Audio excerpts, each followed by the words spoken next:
Republican Jeff Flake, the junior U.S. Senator from Arizona, is calling for a return to conservatism and speaking out against those he believes have strayed from those values.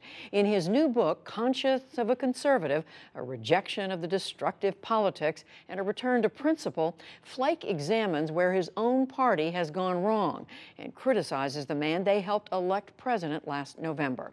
I began by asking Senator Flake whether he was, figuratively speaking, trying to throw a bomb into the middle of the Republican Party leadership.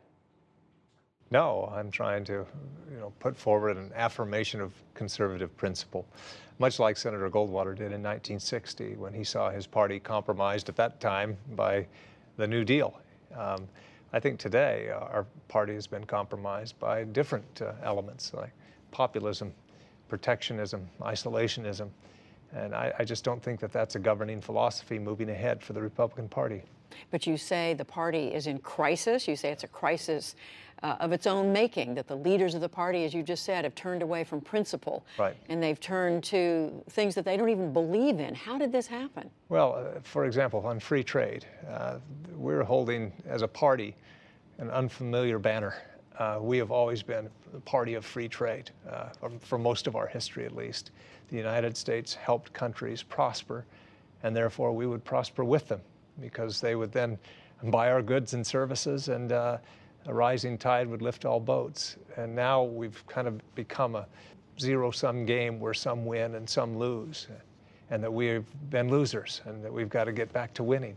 But how did that happen? You very distinctly go after President Trump. You don't put all the blame on him, No. but you describe how what he's done and how he's done it has helped pull the party and its leaders Right. away from their core. Well, let me say, part of the book is about policy and where I think we should be on policy.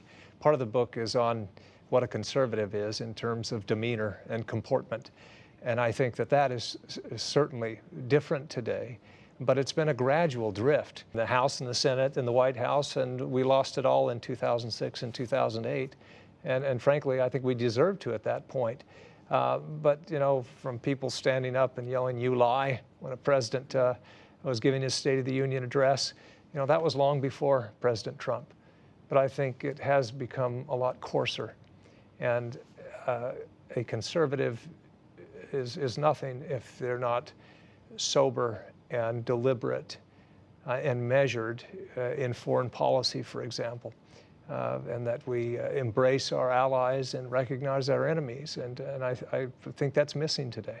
You do write at one point, so you said it was we conservatives who have maintained an unnerving silence Right. as instability has ensued. You said to carry on in the spring of 2017 as if what was happening was anything approaching normalcy required a determined suspension of critical faculties and tremendous powers of denial.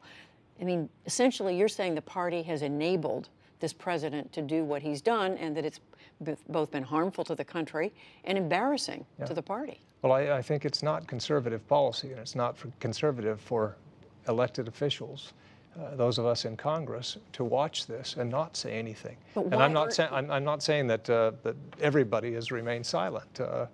There have been many voices who have spoken up, but not enough. And what has gone on with the administration in terms of the chaotic atmosphere, that is not good for domestic policy. It's certainly not good for foreign policy.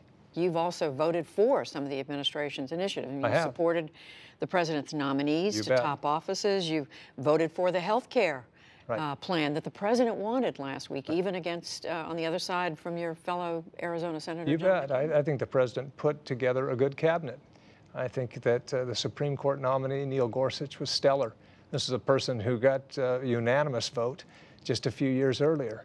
The president's initiatives on regulatory policy, I've supported. I think that that's been needed for the economy. I think his instincts on tax policy are good. But on some of the issues, like NAFTA, talking about ripping it up, now they've changed somewhat, nullifying the TPP. I think some of those things are, yes, the trade pact, are profoundly unconservative and will handicap us for the future. What has to happen now? You're calling this president out. You're saying you don't like some of what he's doing, but what are you going to do about it? We often want somebody to stand up, but we stand back. the Congress is responsible to provide checks and balances with the president, more than the judiciary. We're the first branch. And this institution has to stand up for its prerogatives.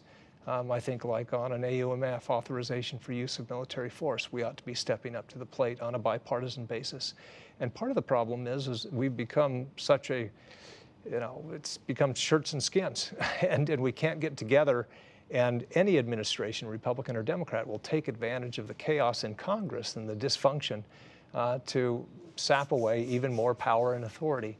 And when you have an administration that you're concerned about in terms of its own comportment and a kind of a chaotic environment over there, then it becomes even more urgent that Congress fulfill its role. Where does Congress draw the line? I mean, your point is that Congress has been standing back. Right. Is there a place where you say this should not stand? Well, I do think that, and there were a number of people who stood up with the firing of Jim Comey. That, to me, a president can fire an FBI director, certainly, but the timing and the rationale was questionable. But he succeeded. He fired him. He did. Now, I have been pleased, and this is a good sign, at the reaction when there has been talk about this president possibly firing the AG, and that possibly Attorney being General, the Attorney Jeff General. Sessions. And that being a precursor to take other action with regard to a special prosecutor. Just speculation, but that is worrisome. But I've been heartened that a number of my colleagues have stood up and said, no, that will not stand. Just try to fire the AG and think that Congress will stand back. So I do think that we've got to protect the institutions of government that way. But also, we ought to demand, when the president, just the language that's used, and the necessary, as I mentioned, comportment and demeanor that should apply to any White House, we ought to call the president out. We ought to call our colleagues out. And I would hope the president would call us out if we go too far down that road. Do you believe he should stay in office? Yes, yes. He has done nothing that would compel us to remove him from office. But I do think that nobody is above the law, and we ought to make sure that we remember that. How many Republicans in the Senate and the Congress agree with you on what you're saying? In terms of us needing to stand up, I think more than you know. But why are so few going as far? Well, as you I mean, you want to. I mean, it's difficult to wake up every morning and see, tweets or policy being put forward that. Just take the transgender ban that didn't seem to be well thought out, and you think, can I comment on that and this and that, and it gets tiresome. But I think we have a responsibility to stand up and say, no, this is not right, and I hope we do so more in the future. Senator Jeff Flake of Arizona, the book is The Conscience of a Conservative. Thank you very much. Thanks for having me on.